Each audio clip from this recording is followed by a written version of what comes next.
안녕하십니까?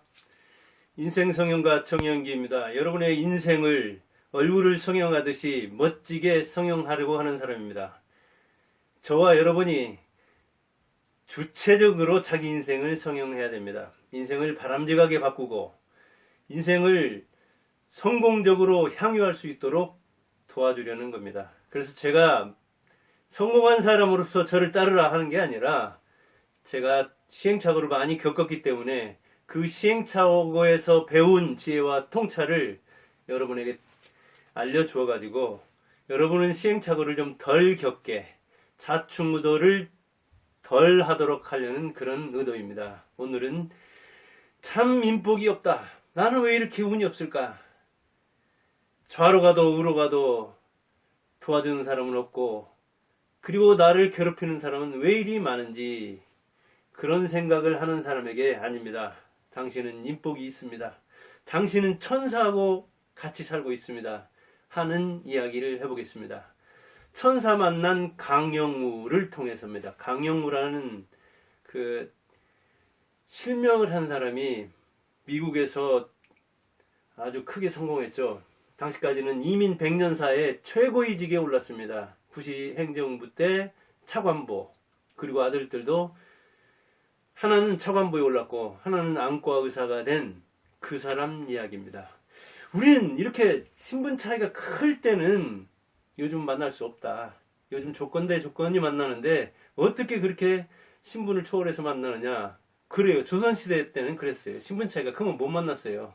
그러니까 신분을 초월한 사랑 이야기 춘향전이 인기가 있었던 겁니다. 지금도 드라마에 나오는 이야기는 현실에서 찾기 힘들잖아요. 그래서 드라마가 인기인 겁니다. 현실에서는 그런 일이 안 일어나요. 그런데 그런 일이 일어났습니다. 그보다 더 신분제가 철저할 때 골품제로서 똘똘 신분으로 제한했던 그 시대에도 그게 국경을 초월해서 일어났습니다. 그게 바로 서동요잖아요. 그런데 사실은 서동요에서는 서동이 능력가였습니다. 마케는 아이죠. 백제 익산 우물가에 있었는데 과부로 사는 어머니 밑에서 살았다. 그리고 그 아버지는 용이었다. 이거는 용은 아마 임금으로 상징되는 익명해야 되는, 이름을 감춰야 되는, 그렇게 실체를 감추지 않으면 큰일이 나는 아마 그런 사람이었다고 볼 겁니다. 아니면 여기 지금 그 김제에도 보면은 벽골제에 용이 싸웠다 그런 이야기 나오잖아요. 근데 농사 질 때 그때 농경시대 때니까 뭐가 힘이 셉니까? 물 관리하는 사람이잖아요. 수신. 그렇게 물을 관리하는 당시에 아주 유력한 사람, 또 그렇게 볼 수도 있는 겁니다. 그러니까 한미한 왕족 내지 유력한 사람의 자손이긴 한데 당대에는 서동에 와서는 말을 팔아서 장사 쳐는 거잖아요. 지금이나 조선시대나 산업공상 아니에요. 그렇게 천한 일을 하고 사는 사람이었는데 서동이 경주로 갔잖아요. 말도 다를 텐데 가서 가짜 소문을 퍼뜨렸잖아요. 얼라리 꼴라리 선호공주님은 이 선호공주가 진평영 셋째 딸로서 아주 미인이었다는 소식을 듣고 갔는데 선호공주가 마동이하고 저녁에 몰래 사랑을 나눈다네. 몰래 안고 간다 그런 이야기잖아요. 그게 선호공주님이 아주 행실이 안 좋고 마동방을 유혹해가지고 이런 좋지 않은 사랑을 나눈다. 그런 소문을 퍼뜨렸는데 이거 잘못하면 큰일 나죠. 그러니까 어떤 측면에서는 서동은 벤처 사업가입니다. 모험가입니다. 목숨 걸고 사랑의 결실을 맺으려고 하는 그런 사람이었죠. 이게 구중궁궐에 들어갔죠. 근데 만일 잡아와 서동이 누군가 그 소문 퍼뜨린 사람이 진원지가 어디에요? 해가지고 잡아오면 목숨이 아마 10개라도 모자랐을 겁니다. 그런데 그러지 않고 행실이 안 좋다는 소식이 궁궐에 전해지니까 임금이 이 신하들 놓고 해가지고 그래 그러면 쫓아내자. 근데 쫓아내니까 이제 서동이 기다렸다는 듯이 해가지고 이렇게 삼국유사에 전해오는 그 설화 이야기입니다. 그런데 거기서 설화는 그 사랑이 주제가 아니라 익사, 미륵사, 창사설화입니다. 창사. 어떻게 미륵사를 이루게 됐는가. 창사설 속에 나오는 그 서동과 선화공주 이야기고, 그 다음에 거기 나오는 이제 서동요라는 향가는 더욱더 짧은 이야기입니다. 동요잖아요. 뭐 A는 B하고 했다는 그 이야기 지금도 얼마나 많이 나옵니까? 다리꼴라리 누구는 누구는 누구하고 어쩌고 저쩌고 하는 이야기는 초등학교 다닐 때도 지금도 인터넷에도 많이 떠돌아다니잖아요. 그런 아이들 부르는 동요 형태의 그 뭐랄까요, 향가가 우리말이 없을 때 한자를 빌어가지고 우리말식으로 표현한 것이기 때문에 매우 귀중한 한글 자료로 삼는 거죠. 근데 서동이 능력이 있었다니까요. 선화공주는 예뻤고. 그래서 이렇게 와가지고 막 캐는 데서 뭐 금이 많았는데 그걸 이렇게 임금한테 보내줘가지고 그 지명법사든가요. 그 다음에 이제 또 역시 그 미륵불이 보이는 그 미륵사지 지금 있죠. 미륵사 탑만 있고 지금은 절이 없는데 그 절터에다가 절을 세웠다는 거 아니면 미륵불이라는 건 미래불이잖아요. 현존불이 아니라.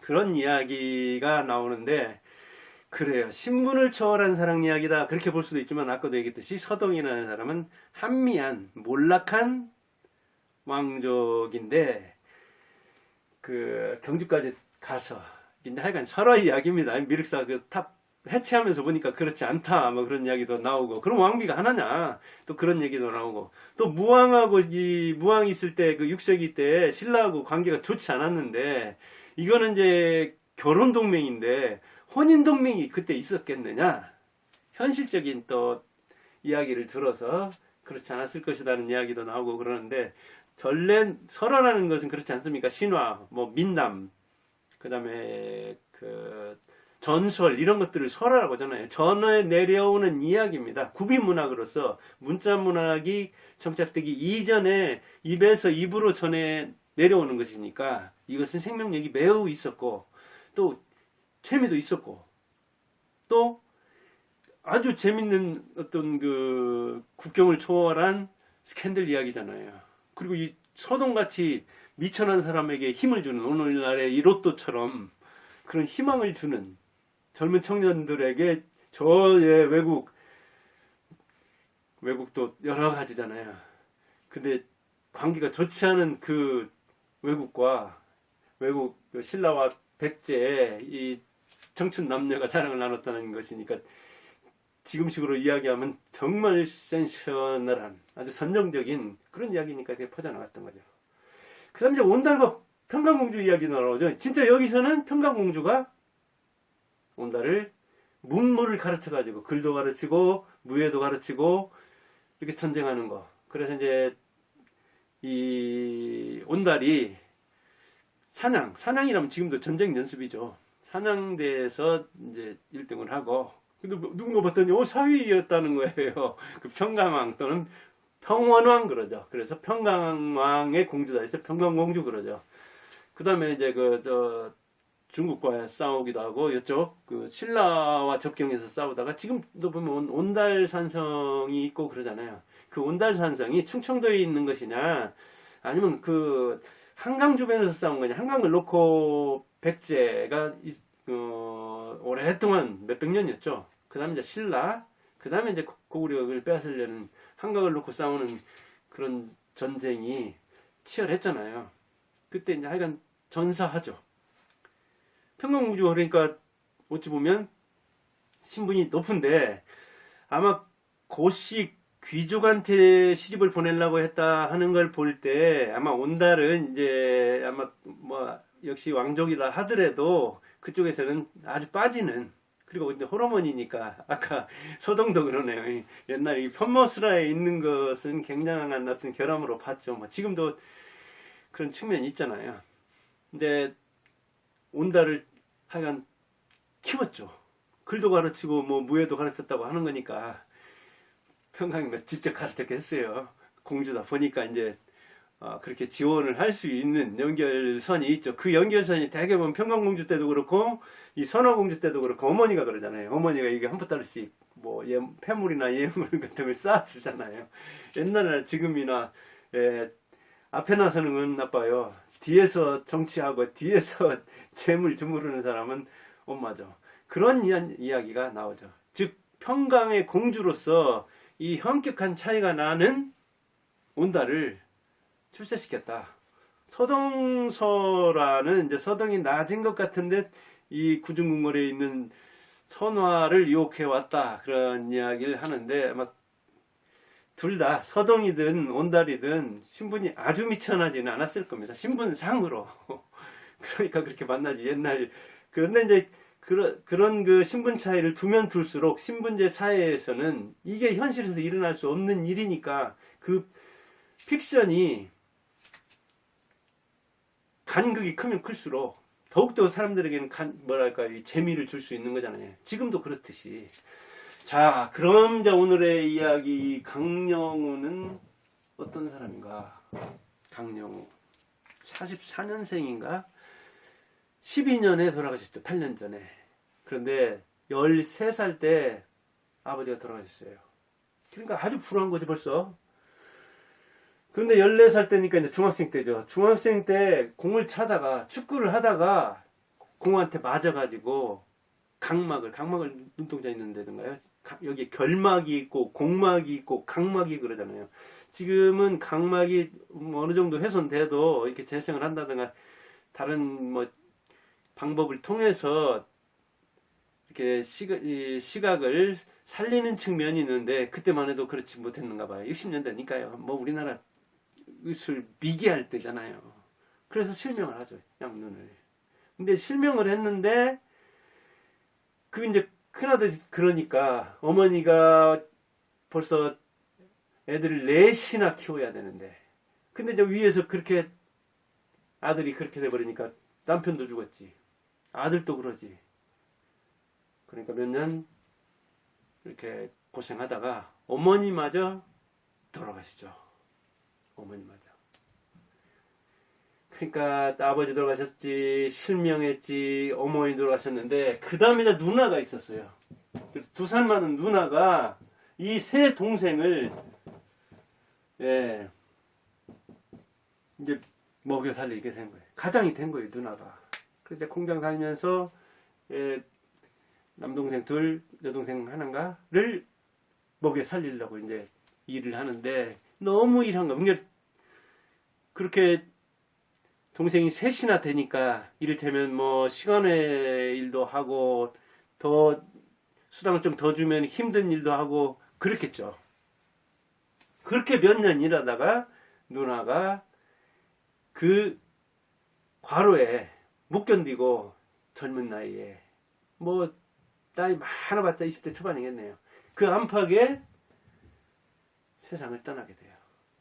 그래서 강용우가 돌아볼 때 일생일대 최고의 위기, 최고 슬픈 시절이 어느 때냐 하면 누나가 돌아갔었을 때라고 해요. 생각을 해보세요. 이 누나, 큰딸, 참 이 누나들, 지금 저도 60대 초반이지만 누나들이 희생해서, 제가 86년에 시골학교에 갔는데 그때도 여학생들은 실업계 학교 같은 데를 갔습니다. 남학생들은 그냥 정규 고등학교로 가고, 실업계 학교는 낮에는 일하고 저녁에 야간에, 이게 산업체 학교, 실업체 학교 그러잖아요. 야간에 공부하는데 그게 공부가 되겠습니까? 낮에 그렇게 일하고 피곤해서. 그런데도 초정신력으로 심신을 달래가면서 공부하는 그 세대들이 지금 제가 가르쳤던 지금 40대 후반 그 제자들입니다. 시골 학교에서는 뭐 전라북도 진안이니까 이제 가난해서 그런 측면도 있지만 그렇게 살았습니다. 지금 보니까 50대나 60대도 아마 그런 이야기를 자기가 그렇게 살지 않았다 하더라도 듣고 보고는 살았을 거예요. 근데 누나는 이 40년대생이니까 지금 살아있다 하더라도 80대잖아요. 그때는 그랬어요. 왜냐하면 아버지 돌아가셨지, 어머니 돌아가셨지, 이제 누나가 가장이 된 거죠. 그리고 나이가 많다고 해서.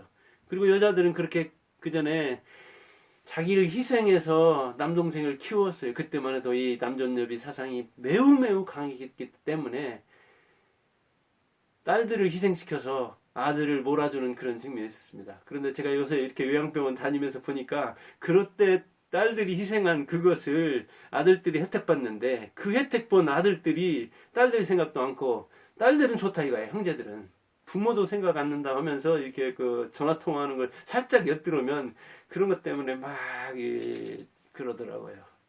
그래요. 참 어려운 시대에 며느리 고생한 동생들을 먹여 살리려고 했던 누나가 돌아가시니까 절망에. 그래서 이 세 자매, 이제 이 세 형제가 끌어안고 몇 날 며칠 울었다는 거예요. 이게 방법이 없잖아, 이게. 이제 10대들인데, 10대도 안 되고. 그래서 하나는 친척 집으로, 동생 둘 중에, 하나는 고아원으로. 슬픈 이야기죠. 옛날에 그랬어요. 그 다음에 이제 자기는 맹인학교로. 이렇게 갔는데, 이 뿔뿔이 흩어진 세 형제가 이제 그 돌아간 언니나 누나를 생각하고, 그리고 흩어진 형제를 생각하면 그 시절에 무슨 공부를 했겠어요. 어찌 보면 이 맹인학교에 다니고 있는 이 강영우 씨도 공부가 들어오겠어요, 그게.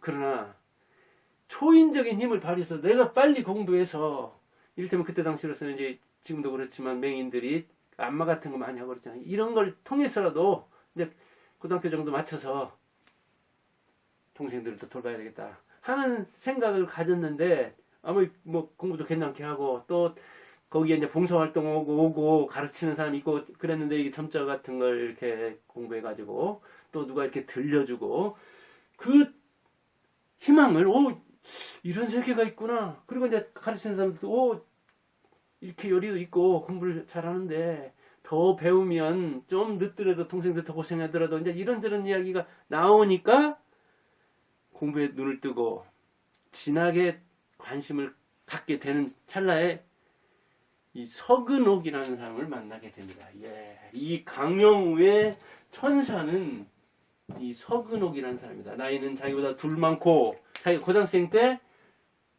대학생, 숙명여대 교육학과를 졸업한 사람이에요. 이 서근옥이라는 사람이 자원봉사 활동을 하면서 뭘 이렇게 읽어주고 점자 보는데 도와주고, 그리고 눈이 되고 발이 되고 그래야 하잖아요. 그렇게 도와서 공부를 하도록 했어요. 그런데 아마 이제 공부를 쏙 잘했나 봐요. 쏙 잘했는데 대학 갈 때 원서를 내려고 하니까 안 받아주는 거예요. 시각장애자라고 해서. 어디서 안 받아. 원래 이제 고대 가려고 했는데 그 선교하는 외국인이 연대로 가라. 안 받아주는데 연대에서는 받아주죠. 그것도 여러 우여곡절 끝에 연세대 가게 됐어요. 그래서 스카이가 역시 좋은 대학이에요. 그리고 연세대 우리나라 최초의 대학이면서 좋은 대학입니다.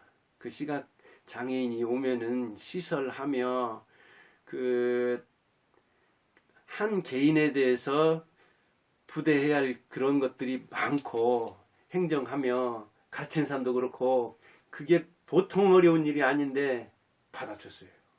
그리고 원서 받아줬으면 떨어졌느냐? 합격했어요.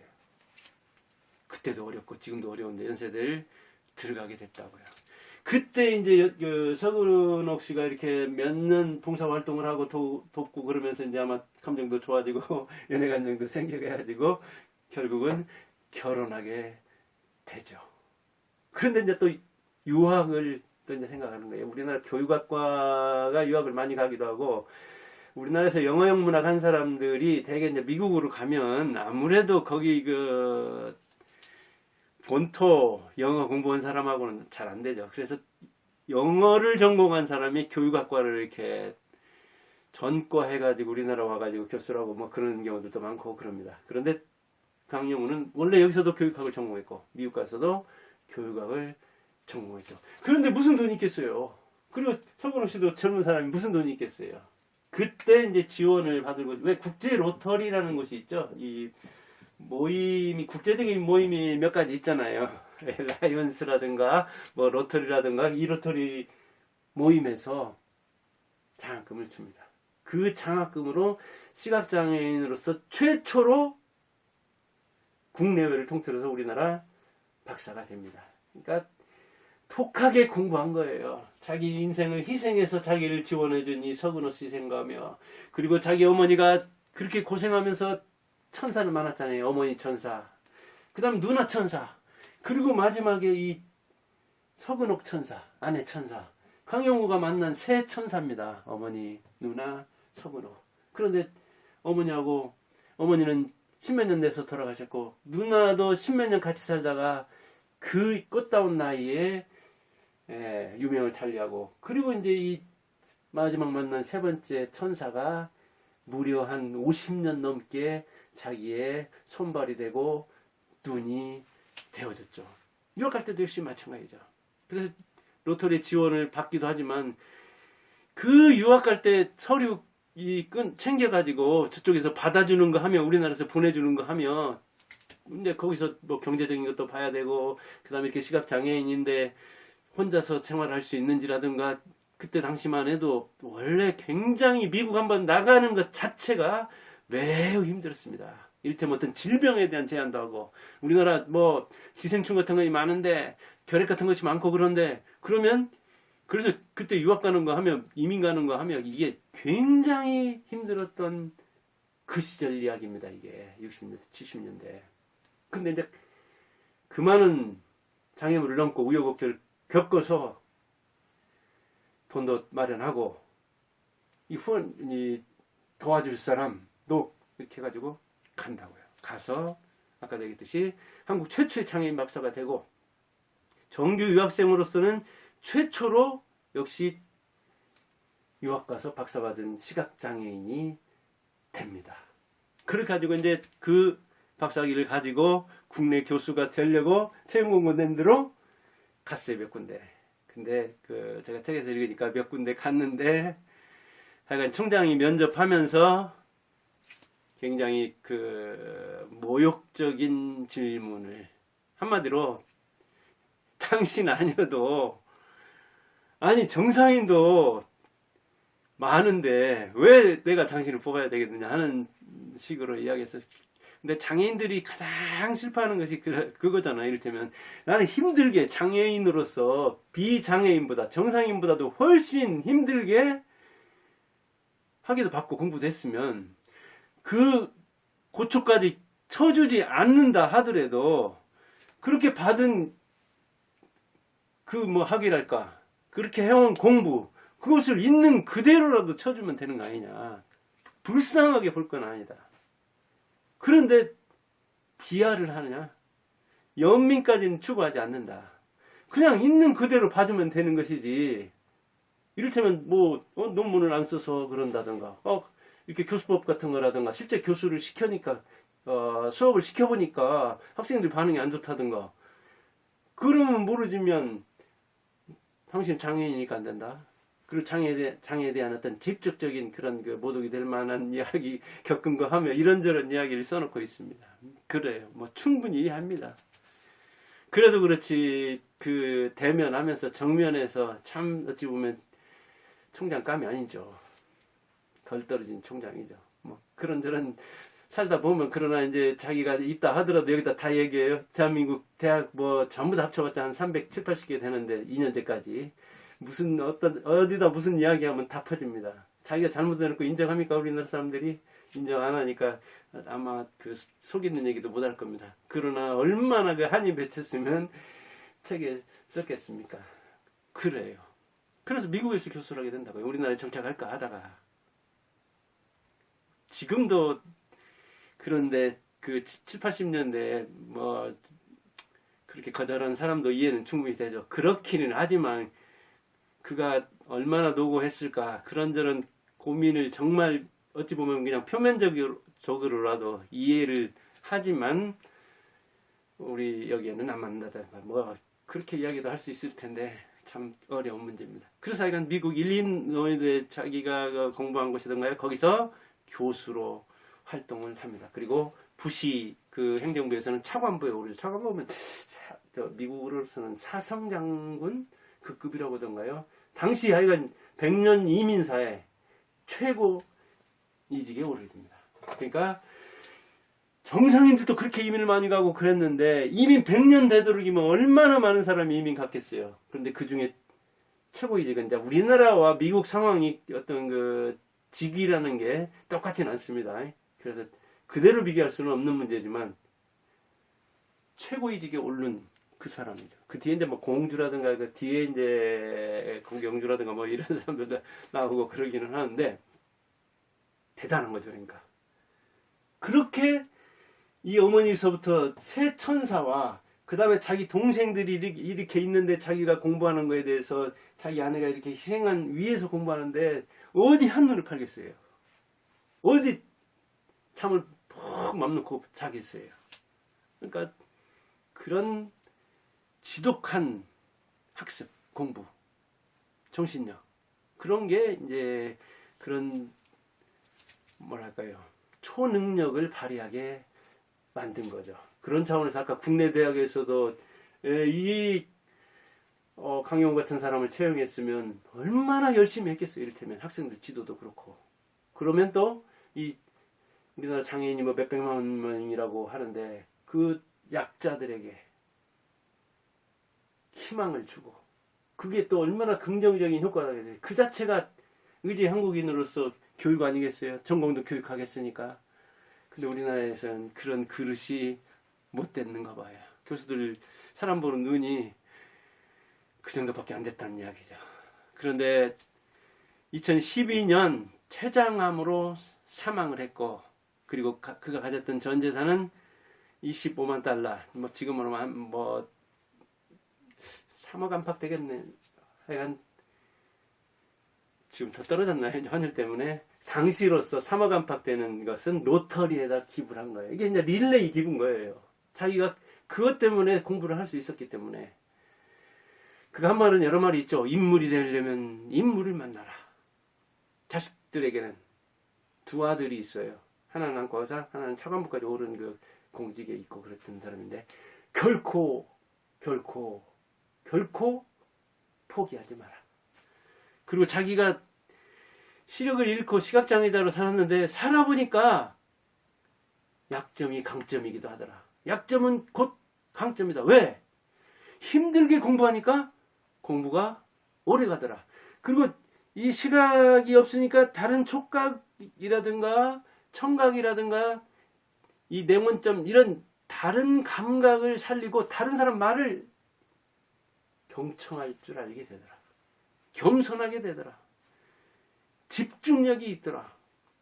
그리고 한국에서는 장애자라고 이렇게 낮게 보는데 미국 가니까 얼마나 힘든 과정을 통해서 여기까지 올라왔겠습니까? 하고 플러스 알파 하면서 높이 쳐주더라. 대단하게 보더라. 역시 인물평가가 다르더라. 그걸 미국에서 차관부가 되고 뭐 그런 데에서도 그런 분야였잖아요. 그걸 느낄 수 있는 장애인 이쪽으로. 그게 강점이더라. 그러니까 교수 될 때라든가 학생들 가르칠 때라든가 공직에 나갈 때라든가. 역시 우리나라도 이제 사람 보는 그 평가 기준이 좀 달라져야 돼요. 어려운 상황에서 이렇게 올라온 온달 같은 사람, 강영욱 같은 사람, 그 사람이 대단한 거 아닙니까? 여러분도 강영욱처럼 지금 천사를 만났습니다. 적어도 천사 한 사람 이상은 만났습니다. 남자든 여자든. 강영욱은 셋을 만났으니까 인복이 있다 그렇게 얘기할 수 있지만 여러분도 천사 한 명은 적어도 만났습니다. 그러니까 이 땅에 태어났습니까? 태어나지 않았겠습니까? 어머니죠.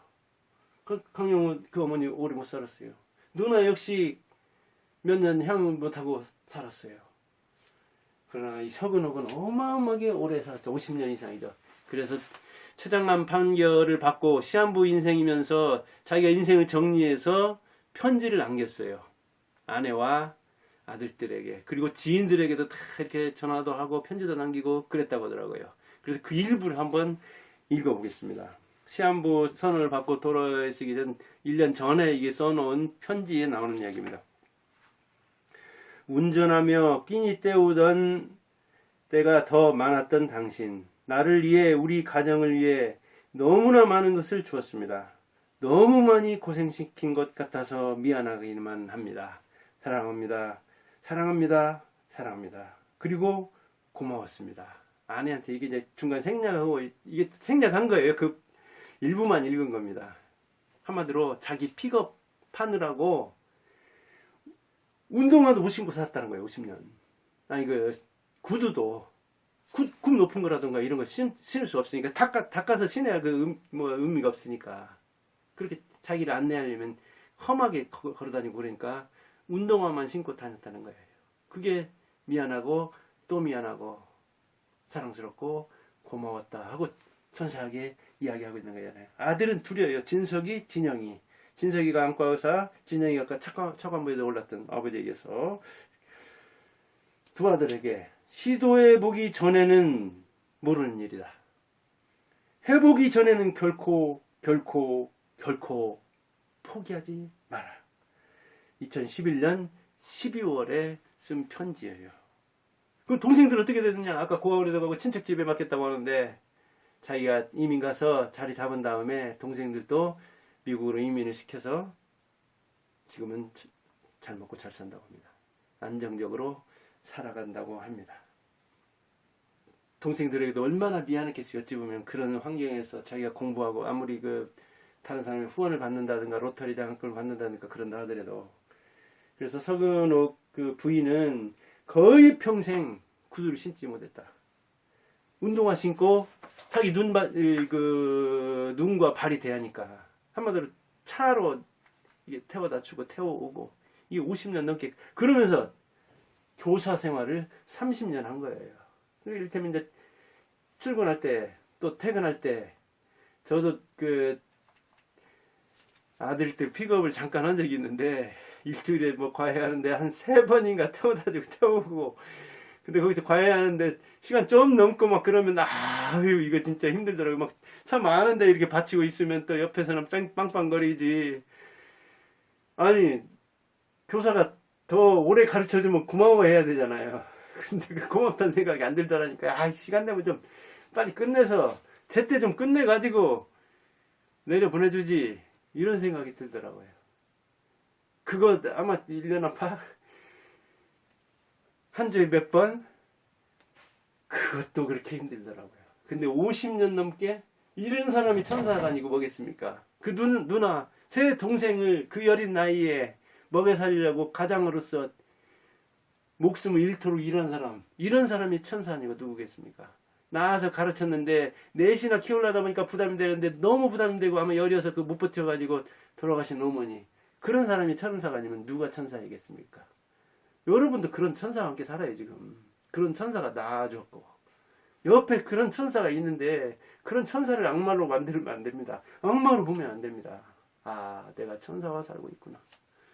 나를 낳은 천사, 내가 낳은 천사, 나와 함께하는 천사, 그 천사를 만났는데 적어도 1명 내지 3명은 만났는데 왜 인복이 없습니까? 저도 그런 천사와 함께 삽니다. 그러니까 저 인복 없다고 안 합니다. 정말 감사하고 고마워합니다. 자식들도, 아내도, 어머니도, 형제도 이 신년에 남 원망하지 말고 천사를 좀 막말하고 얘기하지 맙시다. 여러분도 천사여야 됩니다. 천사의 눈에는 천사가 보이고 악마의 눈에는 악마가 보입니다. 돼지라고 부르면 그 사람이 돼지가 됩니다. 그리고 돼지는 사람보다 하찮게 여깁니다. 여러분이 자기 아들인데 자식인데 뚱뚱하다고 이 돼지 같은 놈아 큰일 납니다. 왜 천사를 돼지라고 부릅니까? 그런 말은 디귿자도 꺼내지 말아야 됩니다. 천사와 함께 행복한 한 해를 누리기 바라면서 이 방송을 합니다. 감사합니다.